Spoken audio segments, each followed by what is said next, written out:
नमस्कार। स्वागत है आप सभी का आपके अपने इस YouTube चैनल गढ़वाल क्लासेज में। प्यारे साथियों, आप सभी को पता है इस क्लास में हम बात करते हैं राजस्थान चतुर्थ श्रेणी एग्ज़ाम की, और इसमें भी हम बात करते हैं उन सभी महत्वपूर्ण प्रश्नों की जो आपसे विगत 10 वर्षों में बार बार पूछे जा रहे हैं। ठीक है, चलिए आज के हम पहले प्रश्न की आपसे शुरुआत करें उससे पहले आपको बता दें कि आज टोटल 60 प्रश्न होने वाले हैं और आपको अंत में बताना है कि आपके कितने प्रश्न सही निकले। चलिए, आज का आपका पहला प्रश्न है, राजस्थान राज्य की सर्वाधिक लंबी सीमा किस राज्य के साथ है? तो राजस्थान राज्य की सर्वाधिक लंबी सीमा की आपसे बात करूं तो आपका राइट आंसर होगा मध्य प्रदेश के साथ में।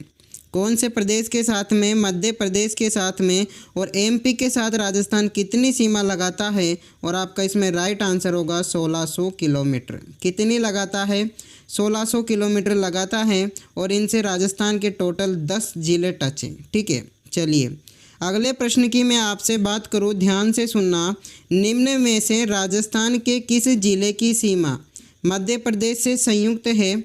तो वह कौन सा जिला है जिसकी सीमा एमपी से लगती है? और आपका इसमें राइट आंसर हो जाएगा कौन सा जिला? झालावाड़ जिला। ठीक है, झालावाड़ जिले की मैं आप लोगों से बात करूं तो एमपी से सर्वाधिक सीमा, यानी कि ऐसे भी बोल सकते हो राजस्थान में सर्वाधिक अंतर्राज्यीय सीमा लगाने वाला जिला है कौन सा? झालावाड़। ठीक है, चलिए अगले प्रश्न की हम आपसे बात करें, ध्यान से देखना। प्रश्न है आपका, हाड़ौती के पठार में राजस्थान का कौन सा क्षेत्र सम्मिलित किया जाता है?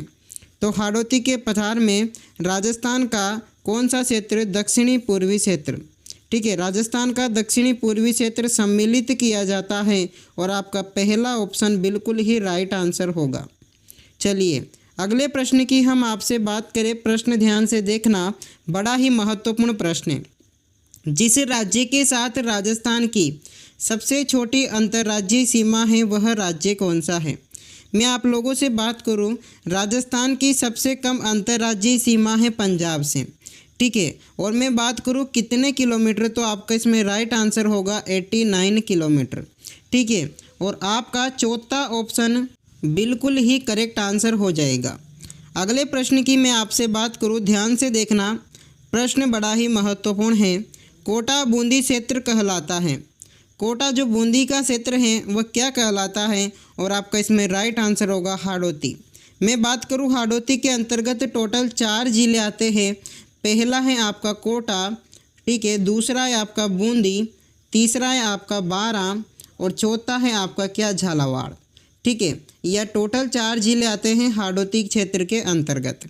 चलिए अगले प्रश्न की मैं आपसे बात करूं, ध्यान से सुनना। प्रश्न बड़ा ही महत्वपूर्ण है। दक्षिणी पूर्वी राजस्थान में स्थित भौगोलिक प्रदेश जाना जाता है। तो दक्षिणी पूर्वी राजस्थान में स्थित भौगोलिक प्रदेश जाना जाता है हाड़ौती के पठार के नाम से। ठीक है, कौन से नाम से? हाड़ौती के पठार के नाम से जाना जाता है, और आपका चौथा ऑप्शन बिल्कुल ही करेक्ट आंसर होगा। चलिए अगले प्रश्न की हम आपसे बात करें, प्रश्न ध्यान से सुनना। प्रश्न बड़ा ही महत्वपूर्ण है। डांग लैंड किसका भाग है? क्या डांग लैंड किसका भाग है? और आपका इसमें राइट आंसर क्या होगा? करौली के पठार का। डांग लैंड किसका भाग है? तो आपके करौली के पठार का भाग होगा, और तीसरा ऑप्शन आपका बिल्कुल ही करेक्ट आंसर हो जाएगा। ये क्या होता है? ये अनियमित पहाड़ियों द्वारा इसका निर्माण होता है। चलिए अगले प्रश्न की मैं आपसे बात करूं, ध्यान से देखना। प्रश्न है आपका, राजस्थान का कौन सा क्षेत्र अर्ध शुष्क अथवा स्टेपी जलवायु प्रदेश के अंतर्गत आता है? तो राजस्थान की मैं बात करूं तो जालोर, पाली, जोधपुर, नागौर और सीकर, झुंझुनू। अगर आपको कहीं पे झुंझुनू दिखे तभी सोच लेना अर्ध शुष्क और स्टेपी जलवायु के अंतर्गत आता है। ऐसे याद कर लो, BSHW के अंतर्गत तो जो जिले आते हैं वह इसमें लगभग शामिल होते हैं। चलिए अगले प्रश्न की मैं आपसे बात करूं, ध्यान से सुनना। राजस्थान का कौन सा जिला अति आर्द्र जलवायु प्रदेश का भाग है? तो राजस्थान की मैं बात करूं तो अति आर्द्र जलवायु प्रदेश का भाग है अपना कोटा जिला। कोटा को हम कहते हैं राजस्थान की शिक्षा नगरी। क्या कहते हैं? कोटा को राजस्थान की शिक्षा नगरी कहते हैं। AW प्रकार की जलवायु प्रदेश का क्या है? भाग है, या फिर अति आर्द्र जलवायु प्रदेश का भाग है। चलिए अगला आपका बड़ा ही महत्वपूर्ण प्रश्न, ध्यान से सुनना। अति आर्द्र जलवायु प्रदेश में कौन सा जिला स्थित नहीं है? तो अति आर्द्र जलवायु प्रदेश की मैं आपसे बात करूं तो उसमें आपका उत्तरी चित्तौड़ स्थित नहीं है। कौन सा जिला उत्तरी चित्तौड़ स्थित नहीं है? ये स्थित है अपने CWG प्रकार की जलवायु में। ठीक है, और आपका इसमें सेकंड ऑप्शन बिल्कुल ही करेक्ट आंसर होगा। चलिए अगले प्रश्न की मैं आपसे बात करूं, ध्यान से देखना, प्रश्न बड़ा ही महत्वपूर्ण है। मरत नदी की उपमा निम्न में से किस नदी को दी गई? तो मरत नदी की उपमा दी गई है आपके घग्गर नदी को। कौन सी नदी को? घग्गर नदी को। और मैं आपसे बात करूं घग्गर नदी का उद्गम कहाँ से होता है? तो घग्गर नदी का उद्गम होता है हिमाचल प्रदेश की, किसकी? हिमाचल प्रदेश की शिवालिक पहाड़ियों से। किसकी? हिमाचल प्रदेश की शिवालिक पहाड़ियों से घग्गर नदी का उद्गम होता है। अगर मैं बात करूं राजस्थान में इसका प्रवेश कहाँ से होता है? तो राजस्थान में इसका प्रवेश होता है कहाँ से? हनुमानगढ़ से। कहाँ से? हनुमानगढ़ से। चलिए अगले प्रश्न की मैं आपसे बात करूं, ध्यान से देखना, प्रश्न है आपका, राजस्थान में कौन से नदी उत्तर से दक्षिण की ओर बहती है? तो राजस्थान में कौन सी नदी दक्षिण से उत्तर की ओर बहती है? और आपका इसमें राइट आंसर कौन सा होगा? घग्गर नदी। कौन सी नदी? घग्गर नदी दक्षिण से उत्तर की ओर बहती है। इसमें हम पूरी बात करें राजस्थान में प्रवेश की, तो राजस्थान में एक ज़िला होता है आपका हनुमानगढ़ ज़िला। हनुमानगढ़ ज़िले में एक तहसील पड़ती है, उस तहसील का नाम है आपके टिब्बी तहसील। ठीक है, टिब्बी तहसील में भी एक गांव पड़ता है, उस गांव का नाम है तिलवाड़ा गांव, और वहां से होता है घग्गर नदी का राजस्थान में प्रवेश। चलिए अगले क्वेश्चन की हम बात करें, ध्यान से देखना, प्रश्न बड़ा ही महत्वपूर्ण है। घग्गर का या फिर दोआब का मैदान जो राजस्थान के हनुमानगढ़ व श्रीगंगानगर जिलों में पाया जाता है, वह निम्नलिखित किन दो नदियों के जो निक्षेपण से बना है? तो कौन सी दो नदियों के निक्षेपण से बना है? कौन सा मैदान? दोआब का मैदान। और आपकी इसमें राइट आंसर होगा कौन कौन सी नदियों से? तो घग्गर और सतलज नदी से बना है। और आपका चौथा ऑप्शन बिल्कुल ही करेक्ट आंसर होगा, ध्यान से देख लेना। अगले प्रश्न की मैं आपसे बात करूं, ध्यान से सुनना, प्रश्न बड़ा ही महत्वपूर्ण है। जिस नदी का जल किसी खुले महासागर में नहीं पहुंचता है वह नदी कौन सी है? तो कौन सी नदी का जल किसी खुले महासागर में नहीं पहुंचता है? और आपका इसमें राइट आंसर कौन सा होगा? कांतली नदी। ठीक है, और आपका तीसरा ऑप्शन बिल्कुल ही करेक्ट आंसर होगा। चलिए अगले प्रश्न की मैं आपसे बात करूं, प्रश्न ध्यान से सुनना, प्रश्न है आपका, राजस्थान में निम्न में से कौन सा क्षेत्र सर्वाधिक वर्षा प्राप्त करता है? तो राजस्थान में मैं आपसे बात करूं ऑप्शन के हिसाब से, तो आपके राजसमंद जो जिला है वो सर्वाधिक वर्षा प्राप्त करता है। अगर मैं ऐसे बात करूं राजस्थान में सर्वाधिक वर्षा की, तो आपका कौन सा जिला? झालावाड़ जिला प्राप्त करता है क्या सर्वाधिक वर्षा। स्थान की मैं बात करूं आपसे, तो आपके सर्वाधिक वर्षा प्राप्त करने वाला स्थान है माउंट आबू। और ऑप्शन के हिसाब से आपका कौन सा जिला? राजसमंद जिला। और आपका तीसरा ऑप्शन बिल्कुल करेक्ट आंसर होगा। चलिए अगले प्रश्न की हम आपसे बात करें, ध्यान से देखना, प्रश्न है आपका, लू शब्द से क्या तात्पर्य है? ठीक है, बड़ा महत्वपूर्ण क्वेश्चन है, बार बार पूछा जाता है। लू शब्द से क्या तात्पर्य है? और आपका इसमें राइट आंसर कौन सा होगा? कि धूल भरी एवं शुष्क जो हवाएं हैं, जो स्थानीय गर्म हवाएं हैं, उसी को हम कहते हैं क्या? लू। और ये लगभग हमारे पश्चिमी राजस्थान में सर्वाधिक चलती हैं। पश्चिमी क्या, पूरे राजस्थान में चलती हैं लू। धूल भरी आंधियाँ होती हैं और ये मई और जुलाई के महीने में सर्वाधिक चलती हैं, मई और जून के महीने में। चलिए अगले प्रश्न की हम बात करें, ध्यान से सुनना, जैसलमेर में पालीवाल ब्राह्मणों द्वारा विकसित मौलिक पारंपरिक वर्षाजल संचयन की जो पद्धति है वह कौन सी है? यानी कि पालीवाल ब्राह्मणों द्वारा जो जल का संग्रहण किया जाता है वह पद्धति कौन सी है वर्षा जल का? तो आपका इसमें राइट आंसर होगा खडीन। कौन सी पद्धति? खडीन होगी। और आपका सेकंड ऑप्शन बिल्कुल ही करेक्ट आंसर होगा। चलिए अगले प्रश्न की हम बात करें, ध्यान से सुनना, प्रश्न है आपका, राजस्थान के जिले में सबसे अधिक दैनिक तापांतर पाया जाता है? तो राजस्थान के कौन से ज़िले में सबसे अधिक दैनिक तापांतर पाया जाता है? और आपका इसमें राइट आंसर होगा कौन से ज़िले में? जैसलमेर में। और आपका तीसरा ऑप्शन बिल्कुल ही करेक्ट आंसर होगा। चलिए अगले प्रश्न की हम आपसे बात करें, ध्यान से सुनना। प्रश्न है, पश्चिम की तुलना में पूर्वी राजस्थान में जलवायु चरम सीमाएं हैं। तो पश्चिम की तुलना में अपने निम्नतर हैं। क्या हैं? निम्नतर हैं। और आपका पहला ऑप्शन राइट होगा, इम्पोर्टेंट इतना नहीं है। चलिए अगले प्रश्न की हम बात करें, ध्यान से। प्रश्न है आपका, राजस्थान में न्यूनतम दैनिक तापांतर कौन से महीनों में पाया जाता है?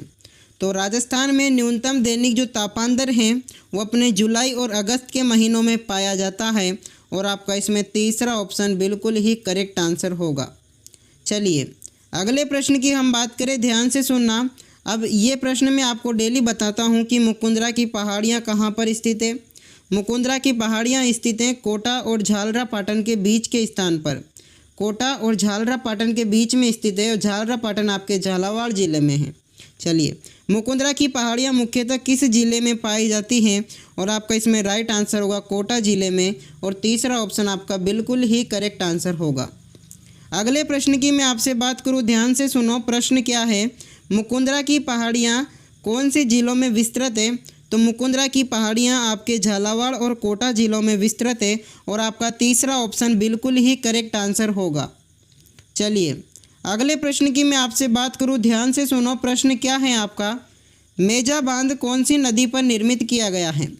तो मेजा बांध की मैं आप लोगों से बात करूं तो कौन सी नदी पर निर्मित किया गया है? और आपका इसमें राइट आंसर होगा कोठारी नदी पर। मेजा बांध कौन सी नदी पर? कोठारी नदी पर बनाया गया है। मैं आपसे बात करूं कब बनाया है, तो आपके राइट आंसर होगा 1972 में। ठीक है। कोठारी नदी का उद्गम कहाँ से होता है? तो ये बांध कहाँ पर बनाया गया है? तो आपके कहाँ से? भीलवाड़ा में बनाया गया है। कौन सा बांध? कोठारी नदी पर। कौन सा बांध? मेजा बांध। हम बात करेंगे आगे इसी नदी के बारे में।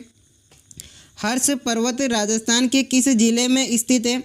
तो हर्ष जो पर्वत हैं वह अपने राजस्थान के कौन से ज़िले में? सीकर ज़िले में। कौन से ज़िले में स्थित है?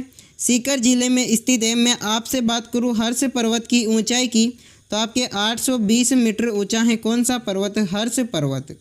और इस पर्वत पर बहुत ही प्रसिद्ध मंदिर बना हुआ है। वह मंदिर है आपका हर्षनाथ का मंदिर। कौन सा मंदिर? इसी पर्वत पर हर्षनाथ का मंदिर बना हुआ है। चलिए अगले प्रश्न की मैं आपसे बात करूं, ध्यान से सुनो कि बिसलपुर बांध का निर्माण किस वर्ष में पूर्ण हुआ? तो बिसलपुर बांध का निर्माण कब पूर्ण हुआ? तो 1999 में पूर्ण हुआ। और स्टार्ट कब हुआ था? तो 1987 में स्टार्ट हुआ था और 1999 में पूरा हो गया था। ये देवली टोंक ज़िले में स्थित है। कौन सी नदी पर? बनास नदी पर। चलिए अगले प्रश्न की मैं आपसे बात करूं, प्रश्न ध्यान से सुनना कि बनास नदी पर कौन सा बांध बना हुआ है? तो आपका राइट आंसर होगा कौन सा बांध? बिसलपुर बांध, जो देवली टोंक में स्थित है। और ये 3 नदियों के त्रिवेणी संगम पर बना हुआ है। एक तो बनास होगी, एक खारी होगी और एक डाई नदी होगी। इन तीनों नदियों के संगम पर बना है कौन सा बांध? बिसलपुर बांध। चलिए एक चीज़ और याद करो इस बांध के बारे में कि ये राजस्थान का एकमात्र बांध है जिसका निर्माण कंकर ईंट से किया गया है। किससे? कंकर ईंट से किया गया है। कौन से बांध का निर्माण? बिसलपुर बांध का निर्माण। चलिए अगला महत्वपूर्ण क्वेश्चन ध्यान से सुनो। प्रश्न है आपका, राणा प्रताप सागर सिंचाई परियोजना किस नदी पर स्थित है? तो राणा प्रताप सागर सिंचाई परियोजना की मैं आपसे बात करूं तो राणा प्रताप सागर सिंचाई परियोजना आपके चंबल नदी पर स्थित है। और ये राजस्थान में जल भराव क्षमता के हिसाब से सबसे बड़ा बांध है। कौन सा? राणा प्रताप सागर। और ये अपने कहाँ पर स्थित है? रावत भाटा, जो कि आपके पड़ता है चित्तौड़गढ़ ज़िले में। कहाँ पर? चित्तौड़गढ़ में पड़ता है। चलिए अगले प्रश्न की मैं आपसे बात करूं, ध्यान से सुनना। प्रश्न क्या है आपका? प्रश्न है, मध्य प्रदेश व राजस्थान की संयुक्त बहुउद्देशीय नदी घाटी परियोजना है। तो संयुक्त बहुउद्देशीय नदी घाटी परियोजना है चंबल परियोजना, जिसमें राजस्थान और मध्य प्रदेश का 50-50% हिस्सा है। चलिए अगले प्रश्न की मैं आपसे बात करूं, प्रश्न ध्यान से देखना। प्रश्न है, निम्न में से कौन सा बांध जल विद्युत उत्पादन नहीं कर रहा? तो कौन सा बांध जो है जल विद्युत का उत्पादन नहीं कर रहा, तो आपका कोटा जो बैराज बांध है वो विद्युत का उत्पादन नहीं कर रहा। इसका उद्देश्य है केवल सिंचाई करना। इसका उद्देश्य क्या है? सिंचाई करना। इससे 2 नहरें निकाली गई हैं। चलिए अगले प्रश्न की मैं आपसे बात करूँ, प्रश्न ध्यान से देखना। निम्न में से चंबल प्रोजेक्ट में किस में सबसे ज़्यादा जल विद्युत का उत्पादन किया जाता है? तो चंबल प्रोजेक्ट में सर्वाधिक जो विद्युत का उत्पादन किया जाता है राणा प्रताप सागर डैम से, और आपका पहला ऑप्शन बिल्कुल राइट होगा। कमेंट में बताओ कितने विद्युत का उत्पादन इससे किया जाता है। अगले प्रश्न की मैं आपसे बात करूं, ध्यान से सुनना। प्रश्न है, कोटा बैराज का निर्माण किस उद्देश्य से किया गया है? तो कोटा जो बैराज है इसका निर्माण अपने कौन से उद्देश्य से? तो आपका इसमें राइट आंसर होगा केवल सिंचाई के उद्देश्य से। इससे 2 नहरें निकाली गई हैं, दाईं और बाईं नहर। चलिए अगले प्रश्न की मैं आपसे बात करूं, ध्यान से सुनना।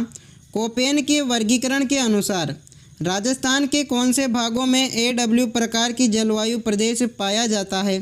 तो मैं आपसे बात करूं AW प्रकार के जलवायु की, तो आपके दक्षिण और दक्षिणी पूर्वी भाग में, कौन से? दक्षिण और दक्षिणी पूर्वी जो भाग है यहाँ पर पाई जाती हैं AW प्रकार की जलवायु।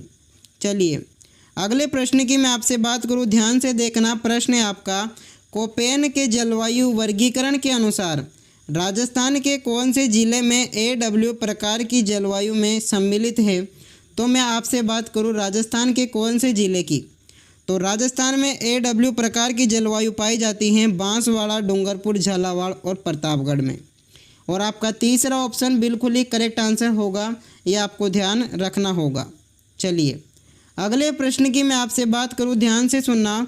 कोपेन के राजस्थान के जलवायु प्रदेशों के अनुसार AW जलवायु पाई जाती हैं। तो AW जो जलवायु है वो अपने राजस्थान में कौन से ज़िलों में पाई जाती है? और आपका इसमें राइट आंसर होगा डूंगरपुर ज़िले में। कौन से ज़िले में? डूंगरपुर ज़िले में। और आपका चौथा ऑप्शन बिल्कुल ही करेक्ट आंसर होगा। चलिए अगले प्रश्न की मैं आपसे बात करूं, ध्यान से देखना। प्रश्न क्या है आपका, पचपदरा, सांवरला एवं जो कपराना खारे पानी के गर्त निम्न में से किस में पाए जाते हैं?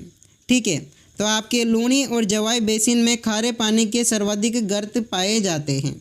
चलिए अगले प्रश्न की मैं बात करूं, अब आने वाले प्रश्न सारे इतने महत्वपूर्ण हैं कि आप सोच नहीं सकते। खारवाल जनजाति कौन सी झील से नमक उत्पादन करती है? मैं आपसे बात करूं, खारवाल जनजाति आपके पचपदरा झील से नमक का उत्पादन करती है। कौन सी झील से? पचपदरा झील से नमक का उत्पादन करती है। मैं बात करूं, ये सबसे शुद्ध नमक होता है जिनमें 98% सोडियम क्लोराइड की मात्रा होती है। ठीक है, और मैं आपसे बात करूं, इसमें नमक का उत्पादन खारवाल जनजाति एक मरेली नामक झाड़ी आती है उससे इसका उत्पादन करती है। अगले प्रश्न की मैं आपसे बात करूं, ध्यान से सुनना। प्रश्न है, पचपदरा झील के नमक में सोडियम क्लोराइड है यहाँ पर का अनुमानित स्तर कितना है? तो सोडियम क्लोराइड का अनुमानित स्तर मैंने अभी आपको बताया कितना, 98%। और आपका तीसरा ऑप्शन बिल्कुल ही करेक्ट आंसर होगा। चलिए अगले प्रश्न की मैं आपसे बात करूं, ध्यान से सुनना। प्रश्न है आपका, निम्न में से प्रमुख खारे पानी की झील लूणी बेसिन में स्थित है। तो खारे पानी की जो झील है वह लूणी बेसिन में कहाँ पर स्थित है? तो आपकी मैं बात करूँ पचपदरा। ठीक है, लूणी बेसिन में स्थित है खारे पानी की झील, उसका नाम है पचपदरा। चलिए अगले प्रश्न की मैं आपसे बात करूं, ध्यान से सुनना। प्रश्न है, किशोर सागर झील तालाब कहाँ पर स्थित है? तो किशोर सागर जो झील है वो अपने कहाँ पर स्थित है? कोटा ज़िले में स्थित है। कहाँ पर?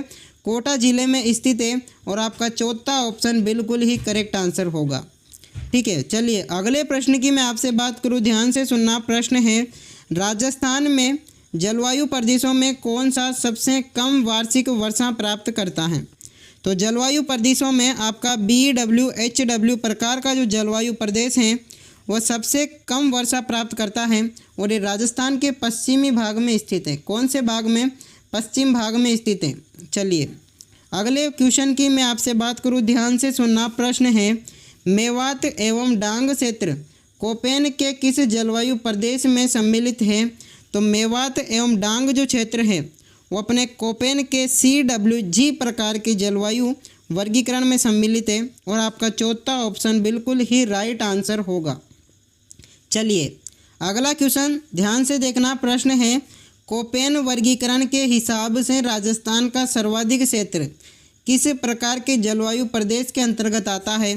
तो राजस्थान की मैं बात करूं आपके तो CWG प्रकार के प्रदेश के अंतर्गत सर्वाधिक क्षेत्र आता है और आपका तीसरा ऑप्शन बिल्कुल ही राइट आंसर होगा।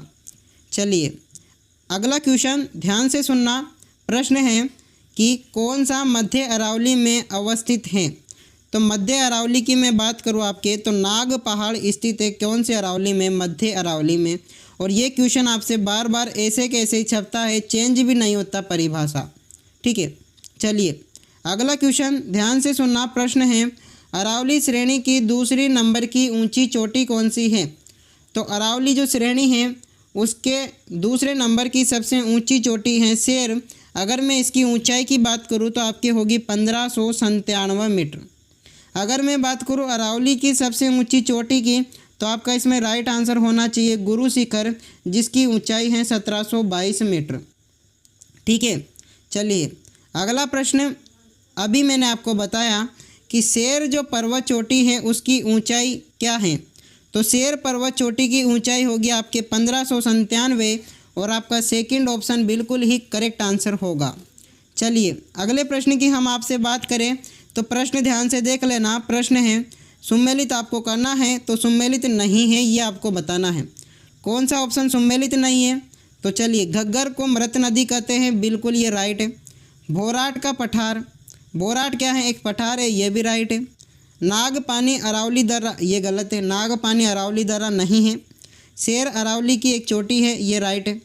चलिए अब इसमें से मैं आपसे बात करूं तो ऑप्शन के हिसाब से आपका राइट होगा नागपानी अरावली दर्रा नहीं है और आपका तीसरा ऑप्शन राइट आंसर होगा। चलिए अगले प्रश्न की मैं आपसे बात करूं, ध्यान से देखना। प्रश्न है, राजस्थान राज्य की सर्वाधिक लंबी सीमा किस राज्य के साथ है? तो राजस्थान राज्य की सर्वाधिक लंबी सीमा मैंने अभी आपको बताई मध्य प्रदेश के साथ में कितनी? 2600 किलोमीटर, सॉरी 1600 किलोमीटर।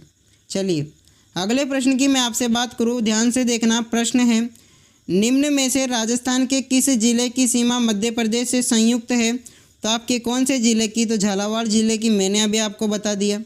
चलिए अगले प्रश्न की मैं आपसे बात करूं, प्रश्न ध्यान से देखना।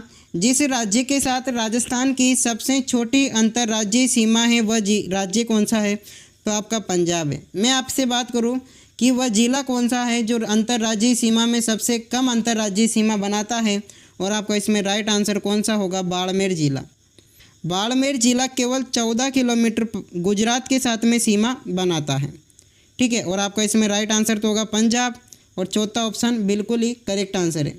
चलिए अगले प्रश्न की हम आपसे बात करें, ध्यान से देखो। प्रश्न क्या है, बिजराल की जो पहाड़ियाँ उससे निकलने वाली खारे पानी की जो नदी हैं वह निम्न में से किस अपवाह तंत्र का भाग है?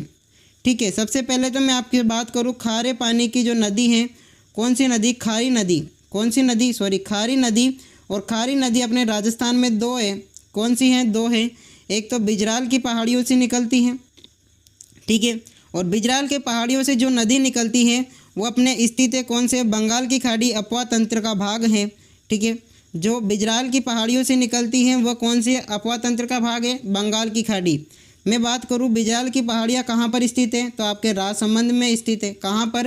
राजसमंद में। और ये आपके बनास की सहायक नदी है। किसकी?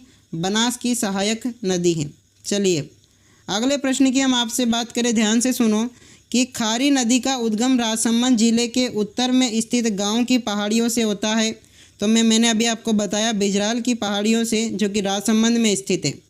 चलिए अगले प्रश्न की हम बात करें कि आसिंद, विजयनगर एवं हुरड़ा स्थलों के निकट से नदी कौन सी बहती है? तो आपका इसमें राइट आंसर कौन सा होगा? खारी नदी बहती है। ये भी क्वेश्चन बार बार छपता है। अभी जेल परेरी 2018 में छपा था, उसके बाद में भी 2023 में भी छपा है, ठीक है। और आपका सेकंड ऑप्शन बिल्कुल ही करेक्ट आंसर होगा। चलिए अगले प्रश्न की हम आपसे बात करें, ध्यान से देखो। प्रश्न क्या है आपका, खारी नामक नदी किस नदी तंत्र का भाग है? तो खारी जो नदी है तो लूणी एवं बनास दोनों की है। एक खारी नदी तो आपके लूनी में मिलती है, दूसरी खारी नदी आपके बनास में मिलती है। अगले प्रश्न की हम बात करें, ध्यान से देखो। प्रश्न है आपका, निम्नलिखित में से कौन सा उत्पत्ति स्थान और नदी सम्मिलित नहीं है, ये आपको बताना है। तो कौन सा नहीं है, चलिए। जानापाव की पहाड़ियों से चंबल का उद्गम होता है, बिल्कुल। नाग पहाड़ी से किसका उद्गम, लूनी का उद्गम होता है, बिल्कुल। गोगुंदा की पहाड़ियों से बेड़ज का उद्गम होता है, बिल्कुल। लेकिन बिजराल की पहाड़ियों से बनास का नहीं होता, किसका होता है, खारी का होता है। किसका होता है, खारी का होता है। और आपका चौथा ऑप्शन बिल्कुल ही राइट आंसर होगा। चलिए अगले प्रश्न की हम आपसे बात करें। प्रश्न ध्यान से देखना कि राजस्थान की शीतकाल में वर्षा कराने वाले विक्षोभों की उत्पत्ति होती है। तो राजस्थान में जो शीतकाल में बरसात होती है, उस बरसात को हम क्या कहते हैं, मावठ कहते हैं। क्या कहते हैं, मावठ कहते हैं। और ये कौन से विक्षोभों से होती हैं, तो आपके भूमध्य सागर एवं कैस्पियन सागर से इनका क्या होता है, उत्पत्ति होती है। किन, इन विक्षोभों की। ठीक है, चलिए अगले प्रश्न की हम आपसे बात करें। ध्यान से देखो, प्रश्न है, राजस्थान की निम्न में से कौन सी फसल मावठ से लाभान्वित नहीं है। तो मैं आपसे बात करूं गेहूं की, तो बिल्कुल लाभान्वित है। मैं आपसे बात करूं चना की, तो बिल्कुल लाभान्वित है। मैं आपसे बात करूं सरसों की, तो बिल्कुल लाभान्वित है। और मैं आपसे बात करूं किसकी, कपास की। ठीक है, मैं आपसे बात करूं किसकी, कपास की। तो कपास क्या है, लाभान्वित नहीं है। ठीक है, लाभान्वित नहीं है। और आपका चौथा ऑप्शन बिल्कुल ही करेक्ट आंसर होगा। चलिए अगले प्रश्न की हम आपसे बात करें। ध्यान से देखना, प्रश्न है आपका, राजस्थान में शीतकालीन वर्षा होती है। तो राजस्थान में मैं आपसे बात करूं तो शीतकालीन वर्षा किससे होती है, किससे होती है, भूमध्य सागरीय चक्रवातों से होती है। किससे होती है, भूमध्य सागरीय चक्रवातों से होती है। और आपका चौथा ऑप्शन बिल्कुल ही करेक्ट आंसर हो जाएगा। अगले प्रश्न की हम आपसे बात करें। ध्यान से देखो, प्रश्न है क्या, निम्नलिखित में से किन, यहाँ पर क्या है, किन जिलों का क्षेत्र भौमट कहलाता है। तो कौन से जिलों का क्षेत्र भौमट कहलाएगा। और आपका इसमें राइट आंसर क्या होगा, क्या डूंगरपुर, उदयपुर और सिरोही। कौन सा, डूंगरपुर, उदयपुर और सिरोही का जो क्षेत्र है उसी को हम कहते हैं क्या, भौमट। ठीक है, चलिए अगला प्रश्न ध्यान से देखो। आज का सेकंड लास्ट क्वेश्चन है, निम्नलिखित में से किन जिलों का क्षेत्र भौमट कहलाता है। तो ये मैंने अभी आपको बता ही दिया। और आपका लास्ट प्रश्न देखो, आज का प्रश्न ध्यान से देखो। आज काफ़ी क्वेश्चन रिपीट हुए हैं। राजस्थान में बागर और मरु के नाम हैं। तो राजस्थान में बागर और मरु के क्या नाम है भाई, तो आपके भौगोलिक क्षेत्र के नाम है। मैं आपसे बात करूं बागर की, तो बागर तो आपके अरावली में स्थित है, अरावली का भाग है। और मरुस्थल आपके क्या हैं, ये आपके मरुस्थलीय जो क्षेत्र है उसका भाग है, उसी को हम मरु कहते हैं, बागर कहते हैं हम अरावली की पहाड़ियों को। ठीक है, तो आज के ये थे टोटल आपके 60 प्रश्न। कैसी लगी आपको क्लास, अच्छी लगी हो तो एक लाइक कर देना, वरना मत करना। धन्यवाद।